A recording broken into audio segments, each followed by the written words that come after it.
એટલે આવતી સાલ 40-45 પડી ગઈ મારી પાક. સરસ. જ વાવી હતી ટ્રાય કરવા 50 પેકેટ વાવે. અને હારામાં હારી વેરાયટી અત્યાર સુધી મારે આવડી આ નિહરી લ્યો. સાનિયા હું વાવું હોય ઘણા વર્ષોથી, બીજી કેટલી વેરાયટી વાવું એવું નહીં. હારામાં હારી વેરાયટી અત્યારે મને આ લઈ ગઈ. કેટલા મોવિયા આ કાકા આપણે મોવિયા ગામના છીએ. તમે તમારા બે શબ્દો કહી દો. હવે આવતા વર્ષે આજ મરચી વાવી છે. આ વર્ષે સાનિયા 502 પણ એમાં જામતું નથી. આ જોઈને એમ થાય કે આજ મરચી વવાય એમ. નમસ્કાર ખેડૂત મિત્રો, જે ખેડૂતો મરચી વાવે છે એમના માટે અત્યારે વેરાયટી સિલેક્શનનો સમય આવી ગયો છે. લગભગ મોટા ભાગના ખેડૂત મિત્રો વર્ષ દર વર્ષ સાનિયા અને રેવા આ બે મરચી નો રોપ નાખતા હોય છે અને પછી એની ફેર રોપણી કરી અને મરચીની ખેતી કરતા હોય છે. પણ અમુક સમય થયા બાદ કોઈ પણ વેરાયટી હોય, એકંદરે દર વર્ષે એકને એક વેરાયટી હોવાય એટલે એ વેરાયટી પ્રત્યે રોગ અને જીવાતની રોગ પ્રતિકારક શક્તિ અથવા તો આપણે એને કહી શકીએ કે એમાં રોગ જીવાતનું પ્રમાણ વધી જાય છે. તો એના માટે શું કરવું કે ખેડૂતોએ વેરાયટી સિલેક્શન માટે પ્રોપર ગયા વર્ષે બીજી કઈ વેરાયટીઓ સારી હતી એ જોઈને પછી આ વર્ષે વેરાયટી સિલેક્શન કરવું જોઈએ. તો ગયા વર્ષ પ્રમાણે આપણા ધ્યાનમાં સાનિયાની સામે એક રિઝલ્ટ સીડ્સનું પ્રતિમા નામની વેરાયટી એ આપણે પાસ કરી હતી અને ખેડૂતને ટ્રાયલ લેવડાવ્યા હતા. 3 વેરાયટી વવડાવી હતી અને એમાંથી આ પ્રતિમાનું રિઝલ્ટ આપને સારામાં સારું મળ્યું હતું. આ વિડીયોની પાછળ જ એ ખેડૂતનો પ્રતિસાદ આપણે સાંભળશું, એ ખેડૂતનો અનુભવ આપણે સાંભળશું અને તમે ખુદ જ જોઈ લો કે વેરાયટી કેવી છે. ધન્યવાદ. આ વખતે વરસાદનું પ્રમાણ વધારે તો વધારે છે ને, તો વરસાદની સામે ટૂંકમાં પાછું રિકવરી કાઢવામાં કેવું સારું, બહુ સરસ છે. સારું જ છે. 30 ફૂટ અને વાહેલું મરચું બધું લાંબુ આવે, ડોકાનું મરચું. નમસ્કાર ખેડૂત મિત્રો, આજે આપણે મોવિયા ગામે આવી ગયા છીએ, જે એક પ્રગતિશીલ ખેડૂત કે જેમને આપણી પ્રતિમા ડીઝલ સીડ્સની પ્રતિમા વેરાયટીનું વાવેતર કરેલું છે અને આજની તારીખ છે 5 ડિસેમ્બર 2024. તો આપણે ખુદ એ ખેડૂતને મળીએ, એમને પૂછીએ અને અનુભવ જાણીએ કે એમને આ મરચી કેવી લાગી અને બીજા કરતાં ખાસિયત શું છે અને બીજા ખેડૂતને વાવ્યું હોય તો એમની ભલામણ શું છે. નમસ્કાર, તમારું નામ કાકા?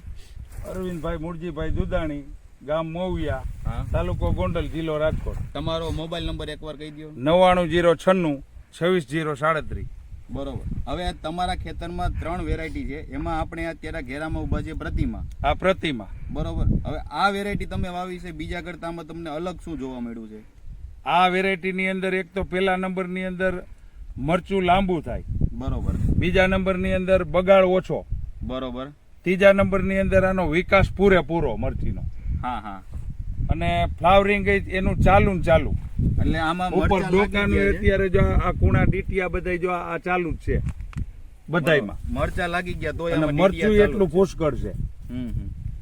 અને આમાં અમારે સાનિયા હોતે ઓલી સાઈડમાં છે 2 વીઘાનું, આ સાઈડ આલ્ફાઇન બીજી વેરાયટી છે. હા, તો એના બધાય કરતા હારામાં હારી વેરાયટી અત્યારે આવડી આ 3 માંથી આ છે. એના મરચાય આ પથારી પડી છે. બીજી વેરાયટી કરતા મતલબમાં તમને આ સારી લાગી એવું થયું ને? હા હા હા હા.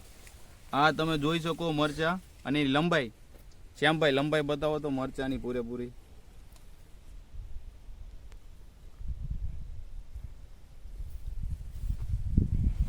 હવે આજે આ જે ખેડૂત છે એમના ખેતરે જઈને મહેનત કરી એ ભાઈ, તમારું નામ? લાલાભાઈ ચૌહાણ. લાલાભાઈ, તમને આ મરચી તમે જ મહેનત કરો છો? હા. બરોબર. તો તમને કેવું લાગ્યું, તમારો અનુભવ કયો 2 શબ્દો? સારું જ છે બિયારણ, કાંઈ હેલું નથી. મરચું સારું છે આનું. હા હા. 2 વેરાયટી કરતા આનું મરચું બહુ સારું. 3 વેરાયટી છે એટલે 2 સિવાયની ત્રીજી વેરાયટી. આનું ઉત્પાદન ને બધું તમારી દ્રષ્ટિએ કેવું રહેશે? સારું રહેશે. ફ્લાવરિંગ સારું છે, મરચું લાંબુ થાય, લાલમાં સારું મોટું થાય. એટલે બહુ ઓલી 2 વેરાયટી કરતા સારી વેરાયટી છે, વાવવા જેવી. બીજા ખેડૂતને વાવ્યું હોય તો વાવવા જેવી ખરી ને? એમ ખરી વાવવા જેવી. અંદાજે અમારા ખ્યાલ મુજબ 50 થી 55 મણ અમે ધાર્યું છે. બરાબર બરોબર.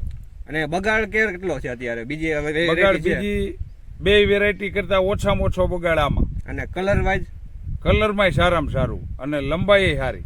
બરાબર. બધી રીતના ટૂંકમાં વેરાયટી આપણા ગામમાં અનુકૂળ છે, ગામ માટે. આ વેરાયટી સાનિયા કરતા મને આ સારી લાગી. સાનિયાનું અમારે આ ઉતારેલું છે ભેગું, એમાં બગાડ આના કરતા 10-15% વધારે થોડોક દેખાય. આ પેલી પછી બીજી વીણીનું જે થાય એ આખી વસ્તુ અલગ છે. આ ઉતારેલું અત્યારે પહેલી વીણીનું છે.